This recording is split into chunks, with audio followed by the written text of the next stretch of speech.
दोस्तों, एक school teacher अपनी शादी के लिए एक बैंक से लोन लेता है, लेकिन 4 सालों तक उस बैंक के लोन को वो चुका नहीं पाता है। तो एक दिन बैंक के द्वारा उसे नोटिस भेजा जाता है और उस नोटिस में साफ लिखा होता है कि अगर आप 1 महीने के अंदर बैंक के द्वारा लिया गया लोन को चुकता नहीं करेंगे, तो मजबूरन बैंक के द्वारा आपके ऊपर कार्रवाई करते हुए आपके घर को नीलाम करना पड़ेगा। दोस्तों, जैसे ही ये नोटिस उस स्कूल टीचर को मिलता है, वो भागते-भागते सीधे बैंक के ऑफिस में पहुंच जाता है। जैसे ही वो बैंक में पहुंचता है और वहां पर खड़े चपरासी से पूछता है कि बैंक मैनेजर साहब का केबिन किधर है। वो चपरासी इंडिकेट करता है और दिखाता है कि वो है बैंक मैनेजर साहिबा का केबिन। और वो व्यक्ति सीधे उस केबिन के पास पहुंच जाता है। केबिन के पास पहुंच करके जैसे ही उस बैंक मैनेजर के ऑफिस का दरवाजा खोलता है, सामने चेयर के ऊपर एक खूबसूरत महिला को बैठे हुए देख करके एकदम से वो भौचक्का रह जाता है। उसके पैर वहीं पर ठिठक जाते हैं और वो देखते ही रह जाता है। सामने बैठी हुई महिला भी उस व्यक्ति को देखती है, तो वो भी बिल्कुल ऐसे ही भौचक्का हो जाती है। उसके भी हाथ पांव कांपने लग जाते हैं और वो भी इस व्यक्ति को लगातार देखे ही जा रही थी। आखिर क्या रिलेशन था इस व्यक्ति का उस महिला के साथ, और उस महिला का इस व्यक्ति के साथ क्या रिलेशन था? कुछ तो था। ये सारी चीजें जानेंगे इस वीडियो में। लेकिन इस चीज को जानने के लिए, इस पूरी कहानी को जानने के लिए इस वीडियो के लास्ट तक बने रहिएगा। चलिए जानते हैं इस पूरी कहानी को। दोस्तों, उत्तर प्रदेश का एक जिला लगता है बस्ती। बस्ती जिले के एक छोटे से गांव में एक व्यक्ति रहते हैं जिनका नाम होता है रमाशंकर। रमाशंकर का एक ही औलाद होता है, एक ही बेटा होता है जिसका नाम होता है महेश। महेश अपनी पढ़ाई लिखाई कंप्लीट करने के बाद वहीं के एक प्राइमरी स्कूल में सरकारी टीचर नियुक्त हो जाता है। वो सरकारी टीचर बन जाता है। उसके माता पिता काफी खुश होते हैं कि बच्चे ने पढ़ाई कंप्लीट करते ही और एक सरकारी टीचर बन गया है। जैसे ही वो सरकारी टीचर बनता है, तो उसके पिताजी होते हैं जो रमाशंकर, और उनकी माताजी यही सोचने लग जाते हैं कि अब बेटे ने नौकरी पकड़ लिया, अब किसी अच्छी लड़की को देख करके और इसकी शादी कर दिया जाए। जो हर माँ बाप का सपना होता है कि पहले बेटा नौकरी करने लग जाए और उसके बाद एक अच्छी सी लड़की से शादी कर दिया जाए और इसका घर बस जाए। वही उसके माता पिता सोचने लग जाते हैं और इधर उधर कई सारी लड़कियों को देखने लग जाते हैं। तभी उनके पास बगल के ही गांव के एक व्यक्ति होते हैं, काफी संभ्रांत परिवार के व्यक्ति होते हैं। वो उनका रिश्ता आता है। वो अपनी बेटी के रिश्ता के लिए वहां पर उनके पास आते हैं और कहते हैं कि मेरी बेटी जो है एमकॉम कर चुकी है और बैंकिंग की तैयारी कर रही है। बैंक मैनेजर के लिए कई बार उसने एग्जाम दिया है, लेकिन फाइनली सेलेक्ट नहीं हो पाई है। लेकिन इस बार उसने एग्जाम दिया है और हम लोग को 100% कंफर्म है हम लोग कि इस बार जरूर वो बैंक मैनेजर बन जाएगी। जब उस लड़की का, जिसका नाम होता है कविता, कविता का फोटो उसके पिताजी, महेश के पिताजी को और महेश को दिखाते हैं, उसके माताजी को दिखाते हैं, तो सभी लोगों को कविता काफी पसंद आती है, क्योंकि कविता थी ही इतनी खूबसूरत जिसे देखने के बाद कोई भी व्यक्ति पसंद कर लेगा। और उसके साथ साथ में एक पढ़ी लिखी और बैंक मैनेजर की तैयारी करने वाली लड़की थी और शायद फ्यूचर में बैंक मैनेजर बनने वाली थी। ये सारी चीजें देखने के बाद महेश भी खुश हो जाता है। महेश के पिताजी भी यही चाहते हैं कि इससे अच्छी लड़की तो मिल ही नहीं सकती है, और महेश के पिताजी और महेश सभी हाँ कर देते हैं उस शादी के लिए। जैसे ही ये लोग कहते हैं कि हाँ, हम बिल्कुल तैयार हैं इस लड़की से अपने बेटे की शादी करने के लिए। उसके बाद उसके पिताजी चले जाते हैं, अपने गांव जाते हैं, अपने घर जाकर के कहते हैं कि कविता की शादी फिक्स कर दिया हमने। कविता की शादी तय हो गया और लड़का काफी होनहार है, देखने में काफी खूबसूरत है, हट्ठा कट्ठा लड़का है और प्राइमरी स्कूल का टीचर है, सरकारी टीचर है। बहुत ही अच्छी जोड़ी बनेगी। दोस्तों, जैसे ही कविता को ये बातें पता चलती है, कविता भी खुश हो जाती है कि चलो, मेरी चाहे अभी नौकरी लगे या ना लगे, हो सकता है कि मैं बैंक मैनेजर बन पाऊं या ना बन पाऊं, लेकिन कम से कम मेरा पति तो सरकारी नौकरी कर रहा है। कविता भी खुश होती है और जब कविता उस महेश के फोटो को देखती है, तो उसको देखने के बाद तो और भी प्रसन्न हो जाती है। दोस्तों, काफी खुशी का माहौल, दोनों तरफ काफी खुशी का माहौल हो जाता है। उस साइड में भी कविता को देख करके उसके घर वाले और महेश सारे खुश थे, और इधर भी महेश को देख करके सारे लोग खुश होते हैं। धीरे धीरे महेश और कविता के बीच में बातें शुरू हो जाती हैं। महेश को किसी कांटेक्ट के थ्रू कविता का फोन नंबर मिल जाता है और महेश फोन करके कविता से बातें करने लग जाता है। दोनों अब घंटों घंटों एक दूसरे से बातें करते रहते हैं और धीरे धीरे इन दोनों के बीच में प्यार परवान चढ़ने लग जाता है। ये एक दूसरे को इतना प्यार करने लगते हैं कि अब इनकी दूरियां जो होती हैं वो इनसे सही नहीं जाती है। अक्सर ये बातें करने लगते हैं कि कितना जल्दी आ जाता हम लोग के शादी का दिन, कि जल्दी से जल्दी शादी करके और तुम मेरे घर आती। यही बातें इनके बीच में होती रहती हैं। कभी कविता उससे कहती है कि मेरे मुझसे भी तुमसे तुम्हारी दूरियां बर्दाश्त नहीं होती है, मैं भी चाहती हूँ कि जल्दी से जल्दी शादी हो और मैं तुम्हारे घर में पहुंचूं। इस तरह की बातें घंटों घंटों तक दोनों जैसे कि एज ए पति पत्नी दोनों घंटों घंटों बातें करते रहते हैं। दोनों के बीच में प्यार परवान चढ़ रहा था। लेकिन तभी ऐसा चीज होता है कि जो एग्जाम इसने कविता ने दिया था, उस एग्जाम में इसका सिलेक्शन हो जाता है। बैंक पीओ का उसने एग्जाम दिया था और उसका जब रिजल्ट आता है तो पता चलता है कि कविता बैंक मैनेजर बन चुकी है, वो एग्जाम को क्लियर कर चुकी है। जैसे ही ये पता चलता है, ये लोग काफी, उसके माता पिता वगैरह उसके रिश्तेदार काफी खुश हो जाते हैं कि बेटी तो अब बैंक मैनेजर बन जाएगी। और ये रिजल्ट जैसे ही निकलता है, उधर महेश भी उसको देखता है और वो भी खुश हो जाता है कि चलो शादी से पहले ही पत्नी भी अब नौकरी पर पकड़ लेगी। दोस्तों, महेश जो होता है वो अपने पिताजी से कहता है, पिताजी दहेज बिल्कुल ही नहीं लेना, पहले ही इन लोगों से सबसे बता देना, हम लोग दहेज के बिल्कुल खिलाफ हैं। एक पैसा भी हम लोग को दहेज नहीं चाहिए। और उसके बाद महेश सोचने लग जाता है कि अब शादी के लिए जो चीजें भी लेना है, घर मकान जो पुराना है उसको बनवाना है, और पढ़ी लिखी और एक बैंक मैनेजर की जॉब करने वाली लड़की आ रही है, तो उसके लिए कम से कम एक कार भी होना चाहिए और काफी सारे घर में जो सुविधाएं होनी चाहिए, उन सारी सुविधाओं को पूरी करने के लिए वो बैंकों से लोन लेने शुरू कर देता है। पहले कार लोन लेकर के और एक कार खरीद करके ले आता है, कुछ पर्सनल लोन और होम लोन वगैरह लेकर के वो घर का मेंटेनेंस करवाता है, सारी घर की जो चीजें होती हैं सारी चीजें अरेंज करता है, खरीदता है, और इसके लिए काफी सारा लोन वो ले लेता है और सारी चीज लेकर के और अपनी पत्नी की शादी से पहले ही घर में सारी तैयारियां कर देता है। उधर जब जैसे ही वो बैंक मैनेजर का उसको रिजल्ट निकलता है, कुछ रिश्तेदार होते हैं, वो कविता के पिता से जाकर के कहते हैं कि देखिए, अब आपकी बेटी बैंक मैनेजर बन चुकी है, अब किस लिए आप एक प्राइमरी स्कूल के टीचर से शादी करना चाहते हैं? अब इसके लिए तो अच्छे से अच्छा बड़े से बड़े पोस्ट वाले आएंगे इससे शादी करने के लिए, उसको छोड़िए, उससे अब शादी खत्म कर दीजिए। जैसे ही ये उसके पिताजी को उसके रिश्तेदार वगैरह सब समझाने लगते हैं, उसके पिता के भी दिलो दिमाग में यही चलने लगता है कि हाँ, अब मेरी बेटी तो बहुत बड़े पोस्ट पर पहुंच गई है, अब किस लिए एक प्राइमरी स्कूल के टीचर के साथ शादी किया जाए।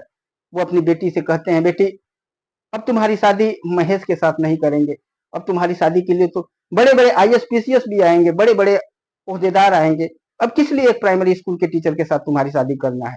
जो ये बात अगर कविता जब सुनती है तो भौचक्का रह जाती है, वो परेशान हो जाती है, क्योंकि कविता तो महेश से अब दिलो जान से प्यार करने लगी थी, दोनों एक दूसरे को दिलो जान से चाहने लगे थे। अब तो महेश के बिना अपने जीवन की कल्पना ही नहीं करती थी। जब ये अपने पिता की सुनती है तो काफी हैरान और परेशान हो जाती है और कहती है, पिताजी ये कौन सी बात होती है, एक बार शादी जब जिससे तय कर दिया आप लोगों ने, बस उसी से शादी करने दीजिए। मैंने भी अपने मन मस्तिष्क में उसके बारे में ही सोचती रहती हूँ, उसके बारे में ही बातें मेरे दिलो दिमाग में चल रहा है। ये कौन सी बात होती है कि आप जैसे ही मैं नौकरी पकड़ ली, जैसे ही मैं मैनेजर बन गई, तो आप लोगों ने रिश्ते को तोड़ दिया। कल के दिन अगर मैं सेलेक्ट नहीं होती तो वो तो नौकरी कर रहा था, वो भी अगर इस रिश्ता ऐसे एंड टाइम पर तोड़ देता तो आप लोगों को कैसा लगता। लेकिन उसके जो पिताजी होते हैं वो बिल्कुल ही नहीं मानते हैं। शादी के सिर्फ और सिर्फ अभी 6 दिन ही बचे हुए थे और उसके पिताजी बिल्कुल कहते हैं कि नहीं बेटी, अब तुम्हारी शादी वहां पर नहीं होगी। बेटी मजबूर हो जाती है, क्योंकि रिश्तेदार नातेदार गांव वाले पड़ोस वाले उसके घर वाले हर व्यक्ति यही चाहता था कि अब उसके पास शादी ना हो, इसकी शादी अब किसी बड़े अधिकारी के साथ हो। कविता को काफी लोग समझाते हैं, कहते हैं कि तू मान जाओ, अब तुम्हारी शादी उसके साथ करने में भलाई नहीं है। लेकिन कविता नहीं मानती है। मजबूरन माता पिता उसके साथ जबरदस्ती करने लगते हैं और कहते हैं कि नहीं, वहां किसी भी हालत में तुम्हारी शादी नहीं होती। बेटियां होती ही है ऐसी, माँ बाप के सामने उनको झुकना ही पड़ता है और अंत में कविता को अपने माता पिता के सामने हथियार डालना पड़ता है, उनकी बातों को मानना पड़ता है। उधर जैसे ही कविता का रिजल्ट वो सुनता है महेश, तो कविता से बात करना चाहता है, कविता को कांग्रेचुलेट करना चाहता है और वो लगातार फोन करना शुरू करता है।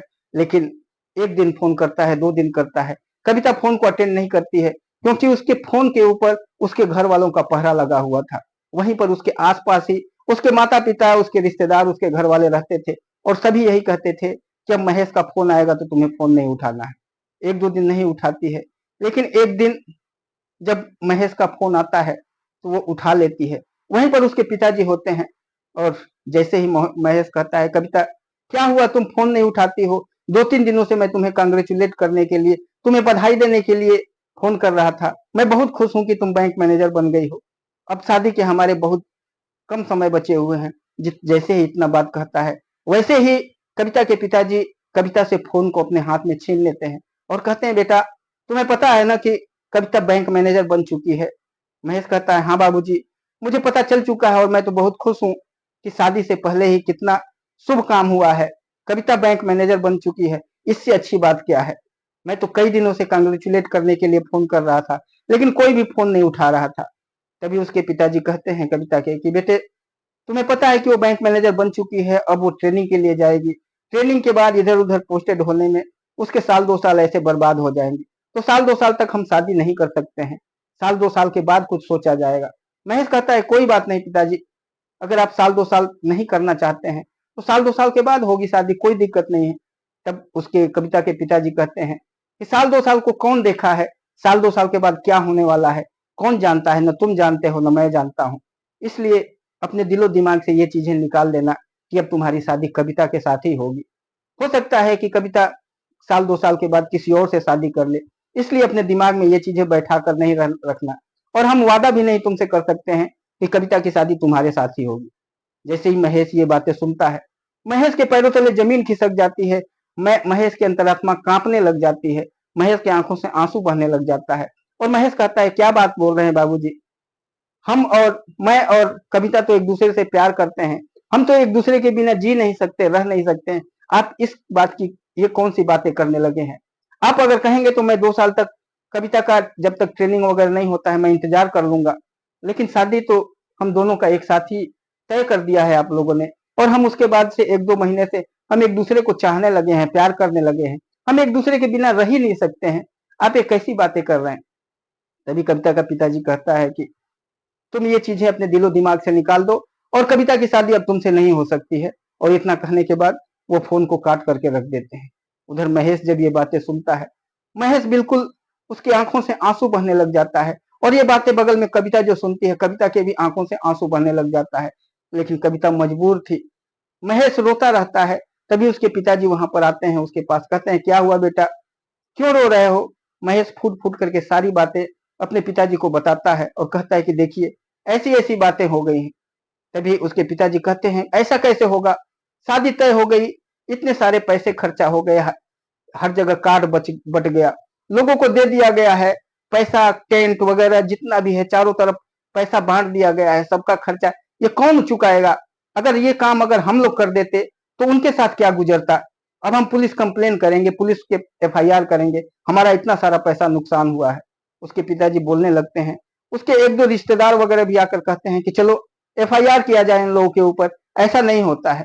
तभी जो महेश होता है वो सबको शांत कराता है और कहता है कि नहीं, मैं कविता से दिलो जान से प्यार करता हूँ और मैं नहीं चाहता हूँ कि कल के दिन कविता पुलिस स्टेशन में जाए, उससे पूछताछ हो और किसी झमेले में फंसे।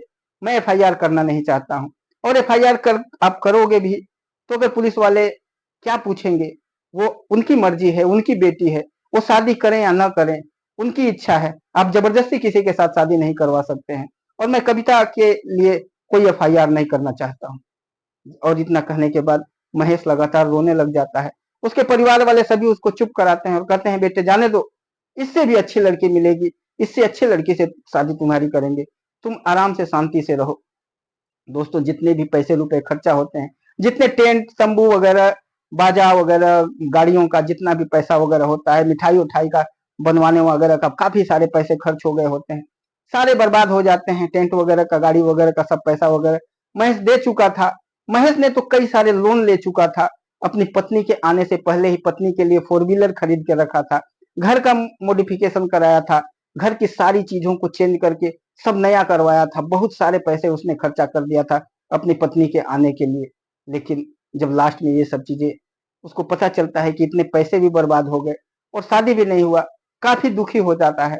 और फिर धीरे धीरे अपना स्कूल जाना शुरू करता है, और जो भी पेमेंट वगैरह पाता है धीरे धीरे बैंकों का ईएमआई भरने लग जाता है। लेकिन इसी बीच महेश के पिताजी बीमार हो जाते हैं, और उनकी बीमारी काफी जटिल हो जाती है, काफी सीरियस कंडीशन हो जाता है। अब जितना पेमेंट महेश पाता है सारा पैसा उनकी बीमारी में खर्चा होने लग जाता है। अब उसकी जितनी भी बैंकों की ईएमआई थी, सब बंद होने लगी हैं और वो बैंकों की ईएमआई को जमा नहीं कर पाता है। अब वो काफी हैरान और परेशान रहने लगा है और तकरीबन 3-4 सालों तक उसने अपने पिताजी के ट्रीटमेंट में ही खर्चा कर दिया। पूरा पैसा घर खर्चा और पिताजी के ट्रीटमेंट में उसका खर्चा हो जाता था। बैंकों की ईएमआई नहीं दी जा सकी। तब फिर उसके बाद 4 साल के बाद बैंक ने उसको एक नोटिस भेजा और उस नोटिस में लिखा हुआ था कि अगर 1 महीने का आपको समय दिया जा रहा है, अगर 1 महीने के अंदर पूरा बैंक का लोन आप जमा नहीं करेंगे, तो मजबूरन बैंक आपके ऊपर कार्रवाई करेगी और आपको आपका जो घर है उसको नीलाम कर दिया जाएगा। जैसे ही ये महेश ये बातें सुनता है, महेश का शरीर बिल्कुल आग से तपने लग जाता है और सीधे वो भाग करके और बैंक में पहुंचता है। बैंक में पहुंचने के बाद चपरासी से पूछता है कि बैंक मैनेजर साहब का केबिन किधर है, और चपरासी उसको इंडिकेट करता है, कहता है वो बैंक मैनेजर साहिबा का केबिन है, उसमें चले जाइए। वो जाता है, तो जैसे ही जाता है तो जैसे दरवाजा खोलता है तो देखता है जो जो बैंक मैनेजर के चेयर पर जो सामने महिला बैठी हुई है, वो महिला कोई और नहीं, वो महिला कविता ही थी। और जैसे ही कविता को देखता है, उसके पैर वहीं पर ठिठक जाता है। वो पीछे मुड़ना चाहता है, वहीं पर रुकना चाहता है, लेकिन तभी कविता की नजर उसके ऊपर पड़ती है और कविता कहती है कि आइए आइए महेश जी, आइए बैठिए। महेश अंदर चला जाता है और जाकर के वो चेयर के ऊपर जैसे ही बैठ जाता है, तभी वो कहता है कि मैडम, मैं इसलिए आया हूँ कि मेरा बैंक का लोन चल रहा था और मुझे एक नोटिस मिला है जिसमें ये कहा गया है कि 1 महीने के अंदर अगर पैसा मैं जमा नहीं करूंगा तो मेरे घर को नीलाम कर दिया जाएगा। तुरंत बैंक मैनेजर कविता उसकी फाइल मंगाती हैं और फाइल को जब अच्छे तरीके से रीड करती हैं तो कहती हैं, हाँ बिल्कुल सही बात है, आपने 3-4 सालों से बिल्कुल लोन का कुछ भी किस्त जमा नहीं किया है, जिसकी वजह से अब आपकी जो घर है उसको नीलाम कर दिया जाएगा। जो महेश होता है वो हाथ जोड़ने लगता है और कहता है कि कुछ दिन के लिए और थोड़ा सा रोक लीजिए, कुछ दिन के बाद मैं पैसा वगैरह इकट्ठा करके जैसे भी होगा मैं जमा कर दूंगा, थोड़ा सा और मोहलत दे दीजिए। जो कविता होती है लगातार उसके आंखों की तरफ देखती रहती है और थोड़ी देर तक चुप रहती है, कुछ भी नहीं बोलती है और फिर कहती है कि महेश, मुझे ये बताओ कि तुमने इतना सारा पैसा लोन क्यों इसलिए ले लिया था, क्या जरूरत ऐसी पड़ गई थी कि इतना ज्यादा पैसा तुमने लोन पर ले लिया था। तभी महेश कहने लगता है कि मैडम, मेरी एक लड़की के साथ शादी तय हो गई थी और वो लड़की एक काफी अच्छे पोस्ट पर जा रही थी, वो बैंक मैनेजर बनने वाली थी और मैं चाहता था कि इतने बड़े ओहदे पर वो पहुंचने वाली है तो उसके लायक घर में सुख सुविधा हो, उसको चलने के लिए कार हो, अच्छा घर में एसी वगैरह सब कुछ का बंदोबस्त हो, और यही सब चीजें करने के लिए मैंने बैंक से लोन ले लिया था। घर में कुछ ऐसी परेशानियां आ गई थी, पिताजी की तबीयत वगैरह खराब रहने लगी थी, उनके बीमारी के लिए कुछ पैसों की जरूरत होती थी, उसके लिए लोन ले लिया था। और खास तौर से तो जिस पत्नी से मेरी शादी होने वाली थी, जिस लड़की से शादी होने वाली थी, उसके सुख सुविधा के लिए मैंने इतना सारा लोन ले लिया था, लेकिन अंत में उस लड़की के साथ मेरी शादी ही नहीं हुई। जैसे ये कविता ये बातें सुनती है, कविता के आंखों से आंसू बहने लग जाता है। वो उसकी आंखों से आंसू बह करके उसके गाल तक चूने लग जाते हैं और ये बातें देख करके महेश के भी आंखों से आंसू बहने लग जाते हैं। कविता समझ जाती है कि महेश मेरे ही बारे में बात कर रहा है। कविता की आंखों से आंसू बह रहे थे। कविता कहती है कि महेश, उसके बाद क्या तुमने दूसरी शादी नहीं किया? तभी महेश कहता है कि नहीं, मैं तो सिर्फ और सिर्फ उसी से प्यार करता था, उसी को चाहता था और उसके बिना तो मुझे शादी का परिकल्पना ही नहीं कर सकता था। मैं किसी के बारे में मैंने जीवन में सोचा ही नहीं, सिर्फ उसी को अपनी पत्नी बनाया, उसी को मैंने चाहा था कि वो मेरे जीवन में आए। और उसके बाद मेरे माता पिता कई बार कहते रहे कि किसी और लड़की से शादी कर लो, शादी कर लो, अपना घर बसा लो, लेकिन मेरी इच्छा ही नहीं हुई कि मैं उसके अलावा किसी और के साथ शादी करूं। आज भी वो मेरे दिलो दिमाग में बैठी हुई है। आज भी मैं उसे जब देखता हूँ, कभी फोटो वगैरह तस्वीर में जब उसकी तस्वीर देखता हूँ, तो मेरे आंखों से आंसू बहने लग जाता है और सोचता हूँ कि काश फिर से वो मुझे मिल जाती। मैं कई सालों तक, तकरीबन 2 सालों तक उसका इंतजार किया कि शायद वो फोन करेगी, बातें करेगी या मिलने के लिए आएगी और कहेगी कि मुझसे गलती हो गया, मान जाओ, और फिर से मेरे से शादी कर लेगी। लेकिन 2 साल क्या, 2 साल के बाद पता चला कि उस लड़की ने किसी और के साथ शादी कर लिया। जब उसकी शादी किसी और के साथ हो गई तो मैं बिल्कुल टूट गया और उसके बाद अब जीवन में मुझे कुछ भी नहीं दिख रहा था। अब सिर्फ और सिर्फ मैं अपने पिताजी, अपने माताजी की सेवा करता था, स्कूल में जाकर के पढ़ाता था और ऐसे ही दिनचर्या कट रही थी। दोस्तों, उसके बाद महेश कविता से पूछता है कि आपकी ज़िंदगी कैसे कट रही है? आपने तो शादी कर लिया। पता चला कि आपका जो पति है काफ़ी अमीर आदमी है, काफ़ी बड़े आदमी से आपकी शादी हुई है। आपकी दिनचर्या कैसे कट रही है? तभी कविता की आँखों से और भी आँसू बहने लग जाते हैं और कहती है कि महेश, मेरी ज़िंदगी में तो ऐसा तूफ़ान आया जिसके बारे में मैं शायद तुम्हें बता भी नहीं सकती। मैं भी तो तुमसे दिलो-जान से चाहती थी, दिलो-जान से ही मैं भी तुम्हें प्यार करती थी। लेकिन मेरे घर वालों ने तुमसे शादी नहीं करने दिया और मेरी शादी एक काफ़ी अमीर व्यक्ति के लड़के के साथ कर दिया। कहने के लिए वो अमीर थे, लेकिन वो सारी चीज़ें उनका ढकोसला था, दिखावा था। सारे उनके घर में जो सुख-सुविधाएँ थी, सब लोन का इधर-उधर से पैसा लोगों से उधार लेकर के सारा दिखावा था। जब उसके साथ मैं शादी करके उसके घर पहुँची, तो पता चला कि ये सारी चीज़ें तो सिर्फ़ और सिर्फ़ ये दिखाने के लिए है, सारी चीज़ें तो लोन का है। और मेरे पिताजी ने 30 लाख रुपए लोन लेकर के और दहेज के रूप में उनको दिया था। वो पैसा लेने के बाद वो अक्सर हर दिन जबरदस्ती मुझसे मारपीट करने लगे और कहने लगे कि अपने पिता से और पैसे लेकर के आओ, और पैसे लेकर के आओ। वो दहेज के लोभी थे, हर दिन मारपीट करते थे। मुझसे अब फिर बर्दाश्त नहीं हो पाया। मैंने अपने पिताजी को कहा कि मेरी ज़िंदगी या तो यहाँ पर ख़त्म हो जाएगी, नहीं तो ये लोग आपको चूस डालेंगे। इसलिए अच्छा है कि मुझे वापस आ जाना चाहिए। और मैं फिर तकरीबन 6-7 महीने ही उसके पास रहने के बाद मैं सीधे अपने पिताजी के पास आ गई और तब से मैं पिताजी के पास ही रहती हूँ और उसको मैंने तलाक दे दिया है। दोस्तों, ये कहते-कहते कविता लगातार रोए जा रही थी। उधर महेश भी जब कविता के बारे में ये सुनता है तो उसके भी आँखों से आँसू बहने लग जाते हैं, क्योंकि वो कविता को इतना चाहता था, इतना प्यार करता था कि वो कि कविता को कभी दुःख और तकलीफ में देख ही नहीं सकता है। तभी बैंक मैनेजर के केबिन के बाहर काफ़ी सारे लोगों की बैंक मैनेजर से मिलने के लिए भीड़ लगी हुई थी। कविता कहती है, महेश, तुम अभी जाओ, मैं तुम्हारे लोन के बारे में कुछ सेटलमेंट करूँगी, लेकिन कल शनिवार है और शनिवार के दिन तुम इसी जगह आकर के मुझे मिलना। उसको समय बता देती है कि कल शनिवार को 10 बजे यहीं बैंक के पास ही आकर के मिलना। अगले दिन 10 बजे महेश उस बैंक के पास पहुंच जाता है। बैंक की छुट्टी होती है, लेकिन वो बाहर कविता खड़ी होती है और महेश का आने का इंतजार कर रही होती है। जैसे ही महेश पहुंचता है, कविता कहती है, आओ। और बगल में एक पार्क होता है। कहती है, आओ पार्क में बैठते हैं। पार्क में दोनों जाते हैं और बैठते हैं, बातें करने लगते हैं। कभी हंसते हैं, कभी खिलखिलाते हैं, पुरानी बातों को याद करके कभी रोते हैं, कभी हंसते हैं। और इस तरह से इन दोनों का चलता रहता है। अब दोनों की जो डगर थी, एक ही नाव पर दोनों सवार थे, एक ही किश्ती पर सवार थे। वो भी अपने पति को छोड़ चुकी थी और इसके लिए तो कविता वही थी। महेश सारी बातें सुनता है, कविता भी सारी बातें सुनती है। तो फिर कविता कहती है कि महेश, मैं तुमसे एक बात कहना चाहती हूँ। तुम शायद मानो या ना मानो, हो सकता है तुम मुझसे काफी नाराज हो और तुम्हारी बातों से मुझे लगता है, लेकिन मैं तुम्हें एक बात कहना चाहती हूँ। महेश कहता है कि बोलो, क्या कहना चाहती हो? तभी कविता कहती है कि क्या हम फिर से दोनों शादी नहीं कर सकते हैं? जैसे ही वो बात बोलती है, महेश भी तो यही चाहता था। महेश की भी तो अंतरात्मा यही चाहती थी कि कब कविता कहे कि मैं तुमसे शादी करूंगी। और जैसे ही वो कहती है कि क्या मैं तुमसे शादी नहीं कर सकती हूँ, तो महेश कहता है, क्यों नहीं कर सकते? इसी बात का तो मुझे इंतजार था। और दोनों तुरंत भाग करके गले से लिपट जाते हैं और वहां पर दोनों की आंखों से आंसू बहने लग जाता है। दोनों मिल जाते हैं और काफी देर तक बैठ करके हंसते खिलखिलाते रहते हैं पार्क में।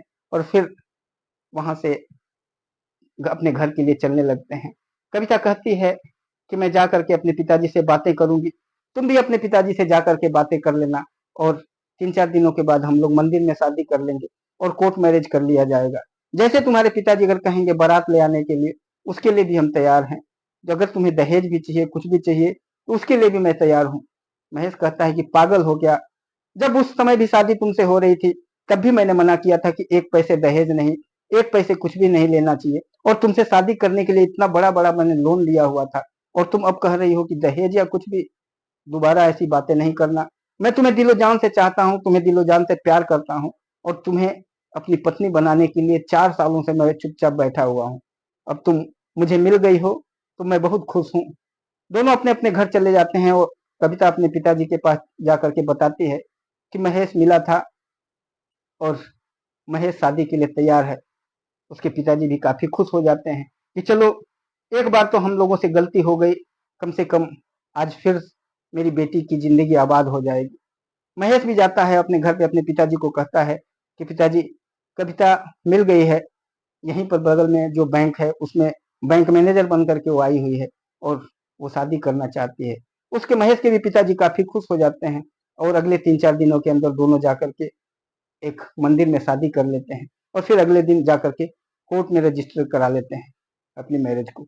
दोनों पति पत्नी बन करके और काफी हंसी खुशी से रहने लग जाते हैं।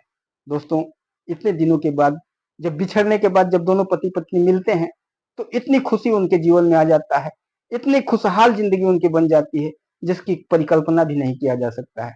1 साल के बाद कविता और महेश के घर में खुशियां आती हैं।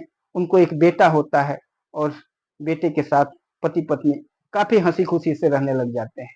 जो लोन होता है महेश का, कविता बैंक से सेटलमेंट करवा करके और उसका लोन का कुछ पैसे जमा करवा के, कुछ रफा दफा करवा करके और सारा उसका लोन वगैरह का जितना भी होता है सब कुछ क्लियर करा देती है और फिर दोनों पति पत्नी खूब खुशी पूर्वक और आराम से अपनी जिंदगी निर्वाह करने लग जाते हैं। दोस्तों, ये थी कहानी एक पति और एक पत्नी की, एक बैंक मैनेजर और एक स्कूल टीचर की। कहानी आपको कैसी लगी कमेंट बॉक्स में जरूर बताइएगा। फिर मिलेंगे किसी और कहानी के साथ किसी और वीडियो में। तब तक के लिए जय हिंद, जय भारत, वंदे मातरम।